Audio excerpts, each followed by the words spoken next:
많은 세상입니다. 무섭고도 끔찍한 이 사고들이 얼마나 많이 일어나고 있는지 모릅니다. 거대한 비행기가 착륙을 시도하다 기상 악화로 미끄러지는 사고가 나기도 하고, 바다를 항해하는 배가 빙산과 부딪혀 침몰하는 일이 생기기도 하며, 히말라야와도 같이 험한 산길에서는 버스가 운전 부주의나 졸음으로 인해 낭떠러지로 추락하는 그런 일들이 발생하기도 합니다. 오늘 이 세상은 이렇게 무섭고도 끔찍한 사건, 사고들이 참으로 빈번하게 일어나는 그런 세상이라는 겁니다. 언제 어떤 일이 어떻게 일어날지 알 수 없는 이 불확실한 세상이 오늘 우리가 사는 이 세상입니다. 마치 솔로몬이 전도서 8장 7절로 8절을 통해 이렇게 말씀하고 있는 것과도 같은데요. 사람이 장래의 일을 알지 못하나니 장래의 일을 가르칠 자가 누구이랴. 바람을 주장하여 바람을 움직이게 할 사람도 없고 죽는 날을 추장할 사람도 없으며 전쟁할 때를 모면할 사람도 없으니 악이 그의 주민들을 건져낼 수는 없느니라. 솔로몬은 우리 사람이 장래의 일을 알지 못하고 장래의 일을 가르칠 수 없으며 그 어떤 일도 주장하지 못한다고 하듯이 언제 어떤 일이 어떻게 일어날지 알 수 없는 세상이 오늘 우리가 살아가는 이 세상이라는 겁니다. 이번에 이태원에서도 갑작스러운 사고가 일어나 이 땅 위에 많은 젊은이들이 희생되어 우리의 마음을 심히 아프게 하는 그런 일도 있었듯이, 이 세상은 어떤 일이 어떻게 일어날지 장래의 일을 알지 못하고 우리 사람이 그 어떤 일도 주장하지 못하는 그런 불확실한 세상이라는 겁니다. 그래서 오늘 이 세상에서 일어나는 이런 무섭고도 끔찍한 일들을 바라보면서 우리가 느낄 수 있는 느낌 하나가, 우리 인생에겐 아무런 소망이 없다는 것이 아닌가 합니다. 물론 이런 무섭고도 끔찍한 사건, 사고 속에서도 죽어가는 생명을 살리려 하는 고귀한 희생의 삶이, 그럼에도 아직 우리 사람에게 소망이 있다라고 할 수도 있지만, 이러한 일들이 일어나기까지 아무것도 알지 못하고 아무것도 할 수 없다는 것이 우리 인생에게 아무런 소망을 느끼지 못하게 하는 겁니다.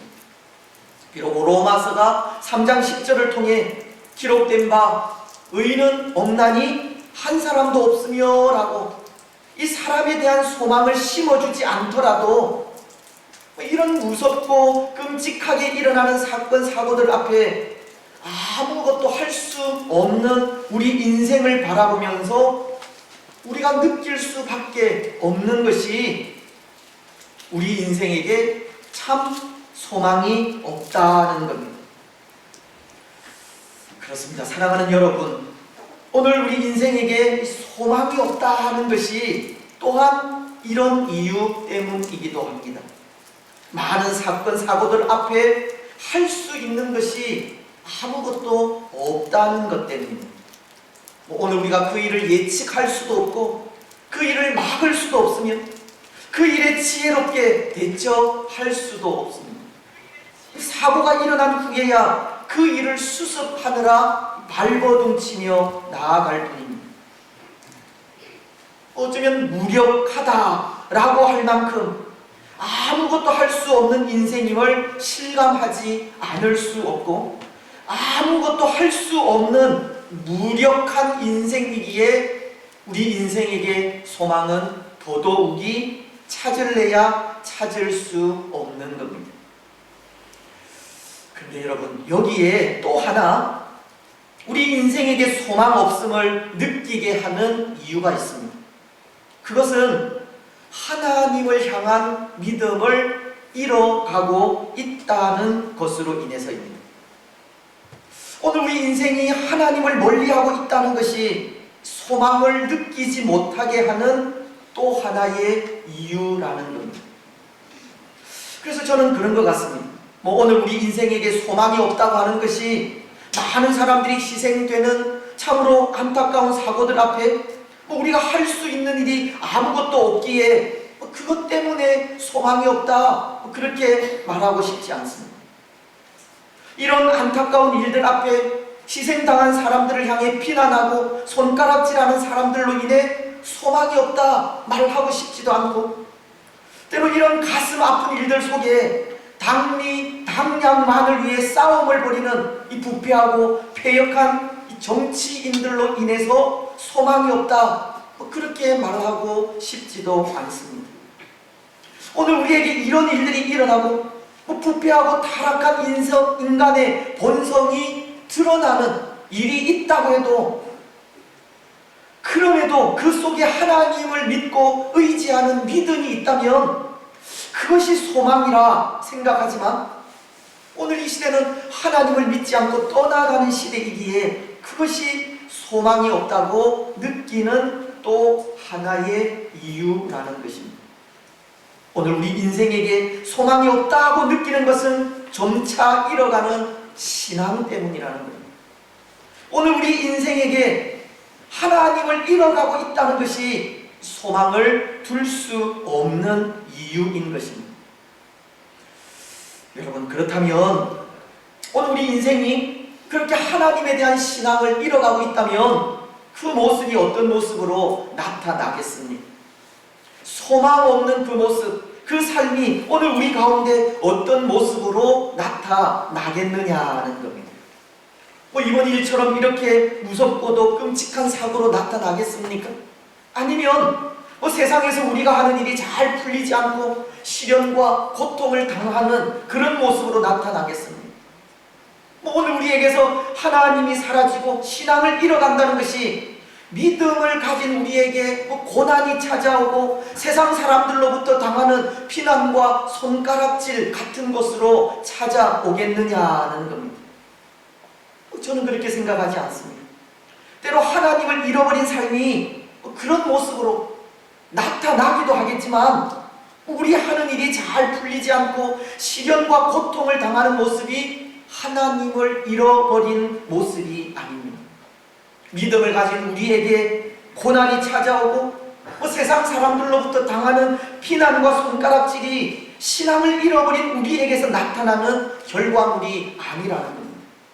신앙을 잃어버린 우리에게서 나타나는 모습은 이런 일들 앞에서도 하나님의 말씀에 귀를 기울이려 하지 않는다는 것입니다.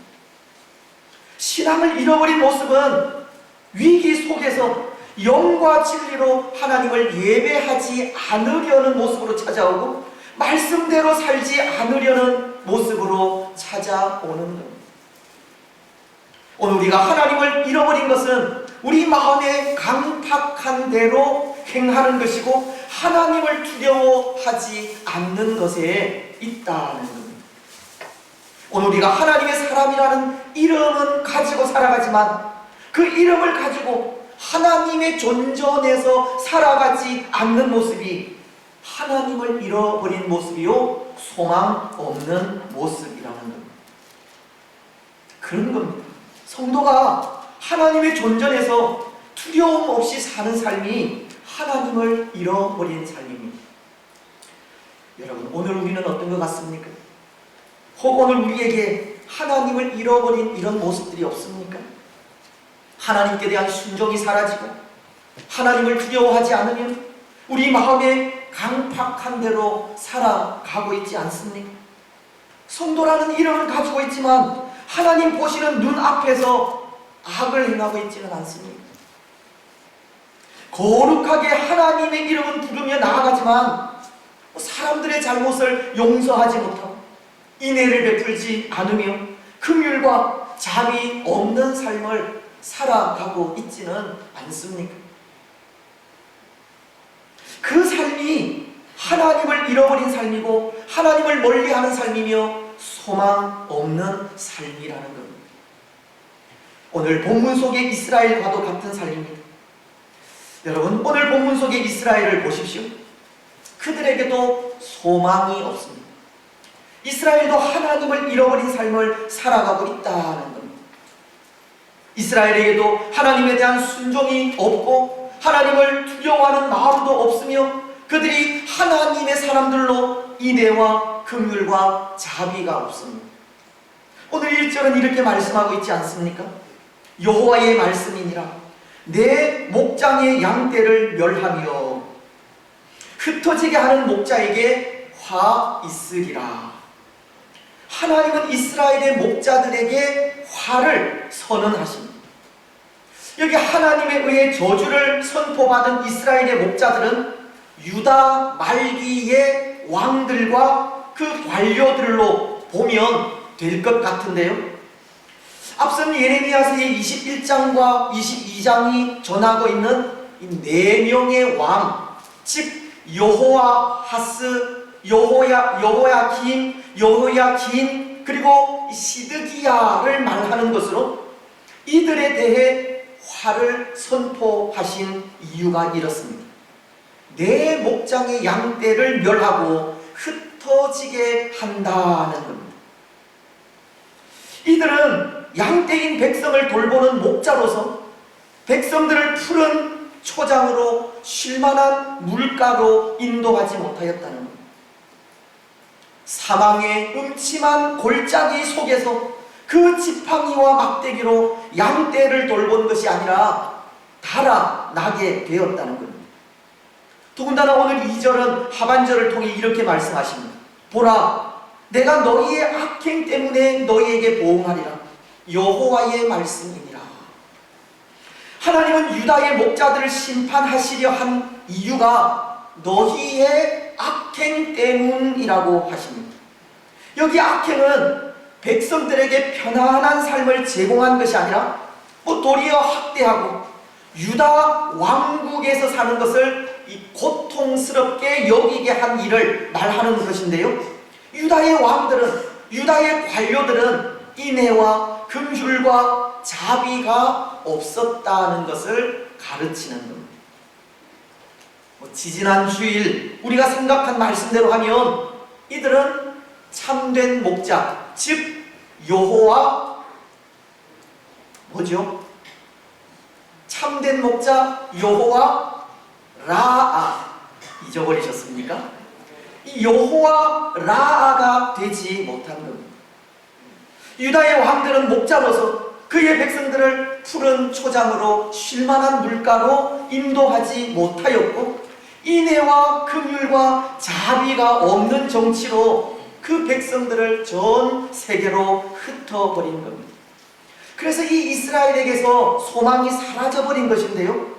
이들 유다의 왕들이 이렇게 목자로서 그 양떼를 푸른 풀밭으로 쉴만한 물가로 인도하지 못하고 이방 나라의 포로 되게 하기까지 소망이 사라지게 한 것이 다 하나님을 잃어버린 삶 때문이라는 겁니다. 그렇습니다. 사랑하는 여러분, 오늘 이스라엘은 이 지도자들이 하나님 없는 삶을 삶으로 그 땅이 소망 없는 땅이 되었습니다. 마치 이 산을 예로 든다면 모든 산의 나무들이 베어져 버린 황량하고 황폐한 산이 되었다는 겁니다. 영적으로는 메마르고 황량한 그런 마음이 되었다는 겁니다. 그런데 저도 그런 것 같습니다. 저도 저 자신을 돌아보며 한 번씩 생각하는 것이 모든 살림이 베어져 버린 이 황량한 산과도 같이 이 정서적으로 많이 메말라 간다는 생각이 듭니다. 감정이 메말라 간다는 겁니다. 모르겠습니다. 용서하고 들으셔야 하는데요. 저도 이제 나이가 옛날 같으면 할아버지 소리를 들을 나이가 된 것 같은데 이렇게 감정이 메말라 가고 황량한 산과도 같이 황폐해져 가는 것이 나이 탓인가 하는 생각이 들 때도 있습니다. 여러분 그렇습니까? 나이가 들면 감정도 메말라 갑니까? 그렇지 않은 분들도 있는 것 같은데요. 만약 그것이 나의 탓이 아니라면 무엇 때문이겠습니까? 정답은 오직 하나밖에 없습니다. 하나님을 잃어가고 있기 때문입니다. 하나님 앞에서 바른 삶을 살지 못하고 있기 때문입니다. 하나님을 가까이 하는 삶이 사라져가고 하나님에 대한 갈급함이 사라져 가기 때문입니다. 만약 그렇다면 큰일이지 않습니까? 우리가 하나님을 가까이 하지 않고 멀리하여 이 영적인 삶이 메말라간다면 큰일이라는 겁니다. 우리도 소망 없는 삶을 살고 있는 것이기 때문입니다. 여러분, 어떻게 해야 하겠습니까? 어떻게 회복할 수 있겠습니까? 어떻게 회복할 수 있겠습니까? 오늘 우리 가운데 다시금 소망의 싹시 터야 하고 다시금 하나님을 되찾아 회복의 길을 걸어가야 하는데 어떻게 회복할 수 있겠습니까? 오늘 5절과 6절은 보십시오. 이렇게 말씀하시는데요. 우리 이 말씀 한 목소리로 함께 읽었으면 좋겠습니다. 5절과 6절입니다. 시작. 여호와의 말씀입니다.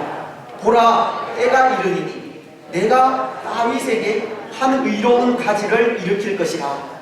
그가 왕이 되어 지혜롭게 다스리며 세상에서 정의와 공의를 행할 것이며 그의 날에 유다는 구원을 받겠고 이스라엘은 평안히 살 것이며 그의 이름은 여호와 우리의 공이라 일컬음을 받으리라. 아멘. 하나님은 한 길을 가르쳐주고 있습니다. 회복할 수 있는 길을 가르쳐주고 있다는 겁니다.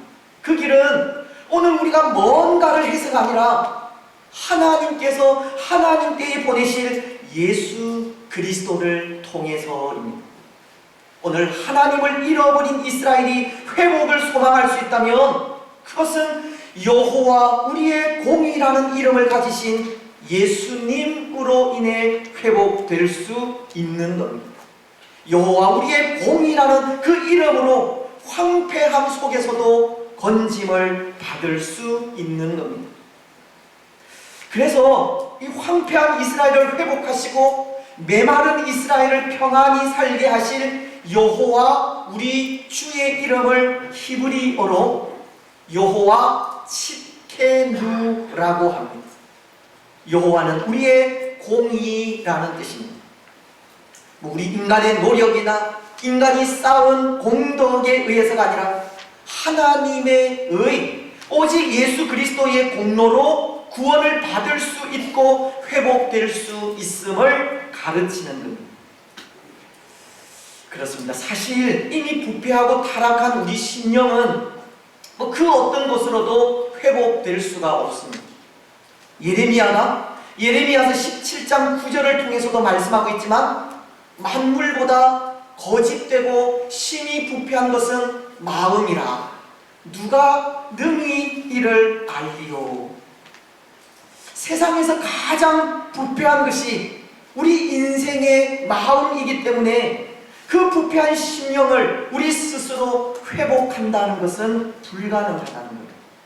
그것은 마치 표범이 그 반점을 없애려는 것과도 같은 겁니다. 그렇지 않습니까? 예레미야서 13장 23절이 구스임이 그의 피부를 표범이 그의 반점을 변하게 할 수 있느냐? 할 수 있을진데 악에 익숙한 너희도 선을 행할 수 있으리라.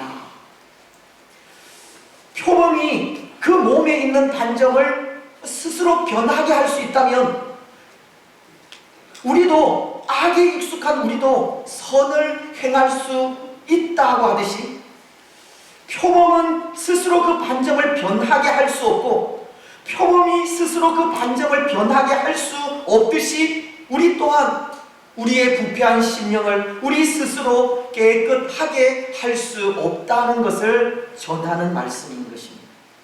오늘 우리는 그만큼 부패한 그 심령을 회복할 수 있는 길은 그 어디에도 없다는 겁니다. 여러분, 그렇습니다. 그 어디에도 없습니다. 그 누구도 우리를 구원하지 못합니다.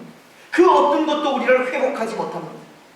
하지만 오직 한 길, 부패하고 패역한 우리를 구원하는 길은 오늘 하나님을 잃어버리고 소망 없는 삶을 살아가는 우리에게 다시금 소망을 주는 것은 하나님의 공의밖에 없습니다.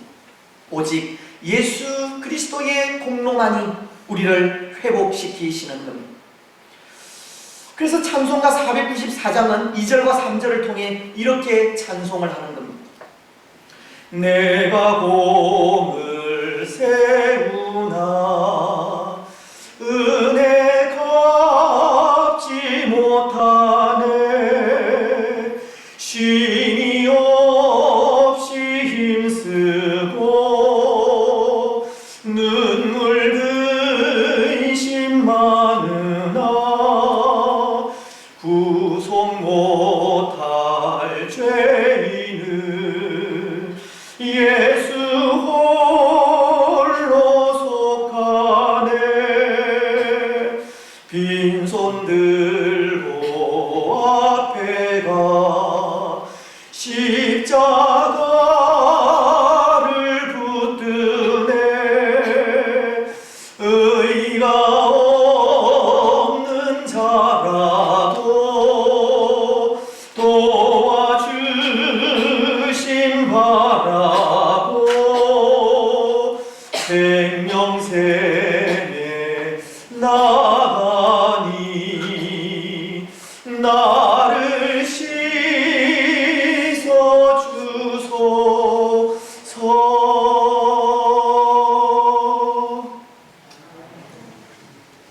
오늘 우리의 심령을 회복시키시고 우리를 구원하시며 우리에게 소망을 주시는 것은 하나님의 공의, 우리 예수님의 공로밖에 없다는 겁니다. 여호와는 우리의 공의라고 하는 하나님의 그 이름밖에 우리를 건져 구원할 자 없습니다. 여러분, 오늘 우리는 우리를 구원하시고 우리를 회복시키시니 우리에게 소망을 주시는 분은 오직 한 분, 공의로우신 하나님이심을 고백하시기 바랍니다. 우리를 구원하실 분은 예수 그리스도 한 분밖에 없음을 고백하시기 바랍니다. 우리를 죄에서 깨끗하게 하실 분도 오직 한 분, 예수 그리스도밖에 없음을 고백하시기 바랍니다. 그리고 공의로우신 하나님께 우리 자신을 의탁하시기 바랍니다. 여호와는 우리의 공의라는 하나님의 이름 앞에 우리를 맡기시기 바랍니다. 그래서 그 이름을 의지하여 날마다 회복과 소망을 누리시기 바랍니다. 이제 말씀을 맺겠습니다. 사랑하는 여러분, 오늘 우리가 사는 이 세상은 소망 없는 세상입니다. 그것이 오늘날 많은 사건, 사고 앞에 무기력한 우리 인생의 모습을 통해서이기도 하지만 우리에게서 사라져가고 잃어가고 있는 하나님에 대한 신앙 때문입니다. 오늘 우리는 우리에게서 잃어가는 하나님을 되찾아야 하고 잃어버린 우리의 신앙을 다시금 회복해야 합니다. 그래서 다시금 소망 있는 삶, 소망 있는 믿음의 길을 걸어가야 합니다. 하지만 오늘 우리가 그렇게 회복되어 소망의 길을 걸어갈 수 있는 길은 다른 길이 없습니다. 오직 한 길밖에 없습니다. 여호와는 우리의 공의, 즉 예수 그리스도의 십자가 공로밖에 없다는 것입니다. 우리 죄를 위해 십자가를 지시고 우리 대신 죽어주신 예수 그리스도를 믿고 고백하며 그 안에 거하지 않고서는, 그의 위를 사모하며 나아가지 않고서는 회복될 수 있는 길이 없는 겁니다. 여호와는 우리의 공이라는 하나님의 이름만이 우리를 회복시키십니다. 오직 예수 그리스도를 바라보고 의지하는 길이 회복의 길이요 우리가 누릴 유일한 소망입니다. 오늘 우리는 오직 하나님의 공의만을 의지하시고 공의로우신 예수님의 사랑 안에 거하시기 바랍니다. 여호와는 우리의 공의라는 이름에 우리를 맡기시기 바랍니다. 그래서 공의로우신 하나님으로 인해 회복의 은혜를 누리시고 그 회복을 통해 항상 소망 가운데 살아가는 복된 성도들이 되시기를 주님의 이름으로 축복합니다. 예, 우리 이 시간 또 성찬식을 하나님 앞에 거행하도록 하겠습니다. 이 성찬은 예수님께서 우리를 위하여 죽어주신 그 피와 또 살을, 그 십자가 위에서 흘려주신 그 피와 살을 기념하는 그런 의식인데요. 예수님께서 그렇게 십자가에 달려 돌아가신 이유는 바로 우리의 구원을 위해서입니다. 우리 대신 그렇게 십자가에서 죽으셨다는 겁니다. 그래서 십자가에서 죽으신 그 예수님, 그 위에서 흘리신 피와 살을 우리가 기념하여서 먹고 마심으로 예수님으로 인하여 우리가 구원받은 하나님의 백성이 되었음을 다시금 또 고백하는 그런 시간입니다. 그래서 이 시간 또 성찬식을 거행하면서 예수님께서 우리 죄를 대신하여 십자가를 지셨고 우리 대신 흘려주신 그 피와 살을 통하여서 우리에게 구원의 놀라운 은혜 베풀어 주신 것을 더욱더 감사하면서 더 귀하게 믿음의 삶을 살아가는 우리가 되었으면 좋겠습니다. 한번 기도하겠습니다. 하나님 참으로 감사합니다. 우리 사랑을, 아니 이 땅을 지극히 사랑하셔서 외아들이신 예수님을 우리를 위하여 십자가에 죽게 하셨고 그 죽음으로 인하여 우리를 대속하여 우리의 모든 죄를 사하여 구원받은 하나님의 백성이 되게 하시니 참으로 감사합니다. 그 어떤 공덕이 아니라 오직 예수 그리스도의 그 십자가 공로로 인하여 오늘 우리가 구원받은 하나님의 백성이 된 것을 감사드리며 또 예수님께서 우리를 위하여 흘려주신 그 피와 찢겨주신 그 살을 기념하며 나아갑니다. 하나님, 예수님의 그 피와 살이 다시 한번 우리 심령에 닿을 수 있도록 인도하시고 그것을 통하여 다시 한번 믿음의 사람으로 거듭나고 충성된 하나님의 사람들이 되게 하여 주옵소서. 감사를 드리오며 걸어가신 예수님의 이름으로 기도드리옵나이다. 아멘. 고린도전서 11장 23절로 29절의 말씀을 제가 읽겠습니다. 사도 바울이 주의 성찬을 제정하신 그 말씀인데요. 내가 너희에게 전한 것은 주께 받은 것이니 곧 주 예수께서 잡히시던 밤에 떡을 가지사 축사하시고 떼어 이르시되 이것은 너희를 위하는 내 몸이니 이것을 행하여 나를 기념하라 하시고 식후에 또한 그와 같이 잔을 가지시고 이르시되 이 잔은 내 피로 세운 새 언약이니 이것을 행하여 마실 때마다 나를 기념하라 하셨으니 너희가 이 떡을 먹으며 이 잔을 마실 때마다 주의 죽으심을 그가 오실 때까지 전하는 것이니라. 그러므로 누구든지 주의 떡이나 잔을 합당하지 않게 먹고 마시는 자는 주의 몸과 피에 대하여 죄를 짓는 것이니라. 사람이 자기를 살피고 그 후에야 이 떡을 먹고 이 잔을 마실지니 주의 몸을 분별하지 못하고 먹고 마시는 자는 자기의 죄를 먹고 마시는 것이니라. 특별히 이 성찬식은 세례를 받으신 분들만 참여를 하실 수가 있습니다. 주의 교회에 또 출석하시고 난 이후에 학습도 받으시고 또 세례를 받으셔야 하는데요. 세례 받으신 분들은 오늘 이렇게 성찬에 참여하시고 혹 또 개인적으로 또 양심의 가책을 느끼시는 분들, 시골 중에 있는 분들은 참여를 하지 않으셔도 됩니다. 예, 성찬 문답을 하고 이제 떡을 나누도록 그렇게 하겠습니다. 예, 성찬 문답, 예, 아멘으로 또 화답을 해주시면 감사하겠습니다. 여러분은 성찬을 받을 때 성찬을 통해 베푸시는 그리스도의 은혜만을 구하며 오직 그리스도만을 의지하는 진실한 믿음을 고백합니까? 예. 여러분은 자신의 죄를